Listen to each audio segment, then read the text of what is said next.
சிந்து பரவி நான் தான் ஆக்ட் பண்ணணும் அப்படின்னு சொல்லி கேட்டாரு. அதுக்கு முன்னாடி அக்னி சாக்ஷி படம் ரொம்ப beautiful film with Saritha.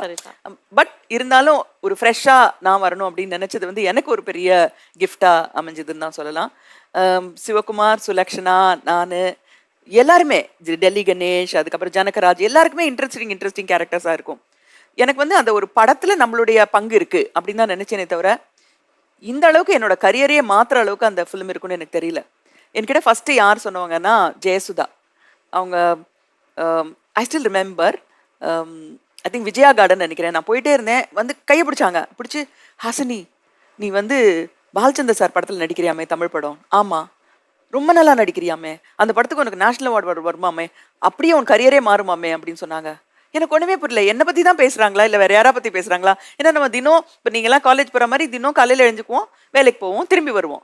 Very குட்னு சில பேர் சொல்லுவாங்க, இம்ப்ரூவ்னு சொல்லுவாங்களே தவிர நம்ம வாழ்க்கையை மாத்துற மாதிரி ஒரு விஷயம் நடக்க போகுதுன்னு எனக்கு தெரியவே இல்லை.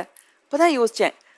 அதுக்கு அடுத்த நாள் எனக்கு அனந்தநாக் கூட ஷூட்டிங் நடந்தது. அவர்கிட்ட ஒரு பர்டிகுலர் சீன் பத்தி சொன்ன உடனே அனந்தநாகும் சொன்னாரு, நான் வந்து 2-3 வருஷமா உன் கூட ஆக்ட் பண்றேன், நீ இன்னொரு படத்தை பத்தி இது வரைக்கும் பேசினதே இல்லை. நீ வேற ஏதாவது American film, Italian film, Spanish ஃபிலிம்னு ஏதாவது பேசுவ, நீ நடிச்ச படத்தை பத்தி இப்பதான் பேசுற.